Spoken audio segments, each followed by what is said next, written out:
Meron tayong bagong lens from Viltrox. Ito yung bagong Viltrox 15mm f 1.7. And in my opinion, kung content creator ka, naghahanap ka ng one and done prime lens, ito na yun. Tara, pag-usapan natin.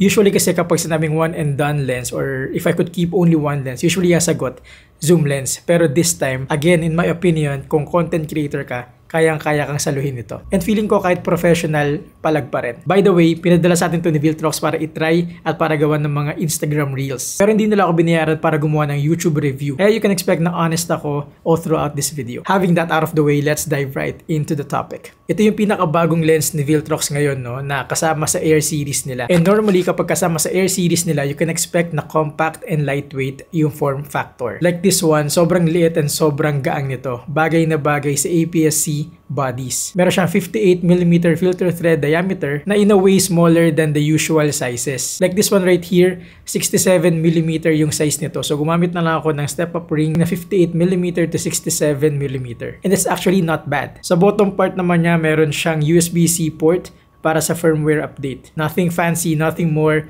nothing less. And dahil nga maliit lang siya, wala na siya ng mga buttons, switches, or anything. Meron lang siya ditong focusing ring. And yun na yun. Basic na basic kumbaga. That's the thing about Air series, You can't expect na premiumly built siya. But don't get me wrong, hindi siya pipitsugin or whatsoever. As a matter of fact, hindi ito yung una kong Air lens from Viltrox. Marami pang nauna and so far, tumatagal naman sila sa akin na walang problema. But that's it for the build quality, Compact, lightweight, and yes, basic. Now let's talk about yung autofocusing performance ng lens na to. Surprisingly, para sa third party, not top of the line lens, sobrang blown away ako sa autofocusing performance ng lens na to. Like meron siyang eye and face tracking, perfect for moving subject. Responsive, napakabilis, and sensitive enough siya. Kaya kung content creator ka who does a lot of movements here and there, sobrang panalo nito. Lalong-lalo na kapag yung camera body mo is medyo advanced na rin or medyo latest na rin na merong magandang autofocusing din, I am telling you, wala kang magiging problema. In my case, ito yung lagi kong gamit lately and so far never ako nag-manual focus gamit to kasi sobrang nag-rely lang ako, sobrang nag-depend lang ako sa autofocusing performance nito. So in real life and in actual, I can testify na proven and tested, maganda siya. As far as again, autofocusing performance is concerned. Tsaka parang unti-unti tayo nag-move forward sa idea na yun na kapag native lens lang maganda yung autofocus. Nowadays, kahit yung mga third-party lenses, sobrang gaganda na rin ang autofocusing performance nila. Not discrediting the fact of course na yung mga camera bodies kasi medyo advanced na rin, but yeah, you get my point. Secondly, let's talk about image sharpness. I don't think it would be fair kapag kinompare natin to side by side sa G Master or Art lenses. Kasi like I said, hindi to kasama sa Pro or even Lab series ng Viltrox. So in a way, ito yung entry-level lineup nila. But despite, sa totoo lang, ako satisfied naman ako sa image sharpness na binibigay sa akin ito. Like mapa photo or video, in all fairness, sharp enough naman siya most of the time. Lalo na for social media, I'm telling you, sobrang justified. Sa totoo lang, pwede pa nga walang makapansin eh. Like tipong kapag hindi ko nilagay sa caption na shot on this lens, I really don't think may makakapansin. As a matter of fact, kahit mag-pixel peep ako dito, in my opinion, sharp talaga siya. To be honest, meron nga ako mga paid brand deals lately na ginagamitan ko nitong lens na to. Ganun ako ka-confident na kayang-kaya nitong mag-deliver mapa content creation or professional work. Hindi ko siya personally na-try sa mga weddings, events, or whatsoever, pero sa ilang branded contents for big brands, hindi ako binigo nito sa totoo lang. And speaking of quality shots, pag-usapan naman natin yung f1.7 maximum aperture niya. Ulitin ko, f1.7 yung maximum aperture niya. At this day and age, medyo weird yun, kasi usually naglalaro tayo sa f1.4 or f1.8. But nevertheless, yung f1.7 more than good enough na yan para makakuha ka ng decent shots. Even in low light actually. Kasi yung f1.7 more than capable na yan to give you blurry background or that pokey effect in your shots. Like for me, for example, I am a tech content creator. Kaya usually meron akong gadgets or products na fini-feature. Kayang-kaya nitong i-separate yung subject from the background, which is ideal para ma-showcase talaga yung fini-feature ko na item. Kaya kung kayo din yung tipo na may showcase kayo na particular item and you're wondering if this is the perfect lens, I am telling you, this may not be the perfect lens but this could deliver as well. I don't know about you but in my opinion, sobrang decent na ng ganitong shot. Again, thanks to its f1.7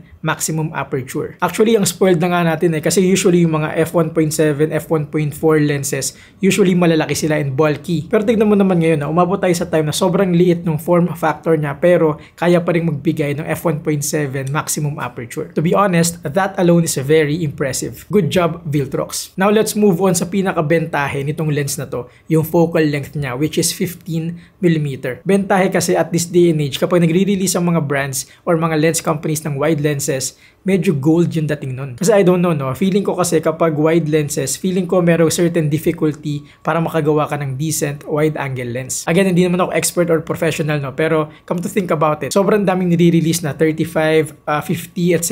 Pero yung mga wide lenses like 11, 13, 15, 16, sobrang bihira nila. Kung meron man, hindi pulido. Kaya nga hanggang ngayon sikat na sikat yung Sigma 16mm na sobrang tanda and sobrang tagal nang na-release nun. This one right here, meron siyang 15mm focal length. Hindi pa siya considered na ultra-wide, no? Pero wide enough na siya for a lot of different use cases. Like for a content creator like me, sobrang ideal nitong ganitong focal length para sa talking head video. Kasi ayaw mo naman na kinakain ng mukha mo yung buong screen. Kasi you'd want na may balance na ikaw yung subject and kasama rin yung studio or yung setup mo sa likod. I don't know, pero ako ganun ako mag-setup ng talking head videos ko. And this 15mm in my opinion is very ideal for this. Lalo na nga na meron siyang f1.7 maximum aperture. Tignan mo naman, separated ako from the background. Lalong-lalo na kapag nagpakita ako ng subject closer to the camera, sobrang buttery and sobrang smooth nung bokeh effect. How about for vlogging naman? 15mm, I am telling you, hindi siya ultra-wide pero wide enough siya. And sa totoo lang ako, prefer ko yung mga ganito. Kasi ayoko rin ng ultra-wide na para ng fish eye, alam mo yun. Pero ito, para sa akin, tamang-tama lang. Not to mention na naka-on pa dito yung active mode stabilization ko, na normally meron tong additional crop factor. Pero tingnan mo naman, di ba? Sobrang ganda pa rin, sobrang gandang panoorin kumbaga. Again and again, nandito pa rin yung f1.7 maximum aperture kaya may blurry background pa rin. Separated pa rin ako from the background. So kung balak nyo mag-vlog using this lens, ganito yung magiging itsura niya most probably. For this one, I'm using Sony a6700 again with the active mode stabilization turned on. For unboxing naman, which I usually do also, I cannot be happier honestly. Sobrang ganda ng pagka-wide angle niya and gustong gusto ko talaga yung may bokeh effect pa rin. Kaya kahit messy or cluttered yung table, focus pa rin yung mga mata natin dito sa subject. Agree ba kayo dun? Marami-rami na rin ako in-unbox lately gamit itong lens na to and sa totoo lang, di na ako magugulat kung maging staple lens to para sa mga ganitong videos ko. Ganda talaga niya plus ang ganda rin yung autofocus niya. Alam mo yun, parang intelligent enough siya to capture or to identify which is the subject. Lastly, for cinematic documentation of everyday life. Sa totoo lang, for this particular use case, hindi ako fan ng wide-angle lenses. But man, I was blown away kasi sobrang okay pa rin nito. Actually, pati yung asawa ko nagulat sa kinalabasan nito. Nagulat siya kasi usually yung mga ganitong output, ginagawa ko to using my big lenses. Pero nagulat siya kasi nga liit nung gamit kong lens and yet, sobrang ganda nung output. Ang galing kasi kahit na naka 60 frames per second ako, tapos active mode stabilization turned on, na normally malaki na yung crop factor nun. Pero dahil nga wide angle siya, hindi naubos yung frame kumbaga. Gets nyo? As in, good job talaga kay Viltrox for this one. At this point, you might be wondering, so magkano nga ba to? By the time this video is made, yung price ng lens na to is around 12,000 to 14,000 pesos. And so far, isa yon sa pinakamurang wide angle lens na mabibili mo as of now. Na may autofocus at may magandang overall optic performance. So again, kung content creator ka at naghahanap ka ng one and done, inexpensive prime lens, you might want to check out the Viltrox 15mm f1.7. Like mapa unboxing, talking head videos, vlogging, cinematic videos, etc. Sana napakitaan ko kayo ng decent samples shot on this lens. But personally, kung mag-start ako at wala akong kahit anong lenses dito at available to, for sure, bibili ako nito. Ganun siya kaganda. Tsaka mura. Finally, like any other lenses, hindi ito perfect. Like meron pa rin siyang mga imperfections like vignetting, chromatic aberrations, flaring, and whatnot. But then again, para sa presyo tsaka sa mga positive notes nito, I personally think this is still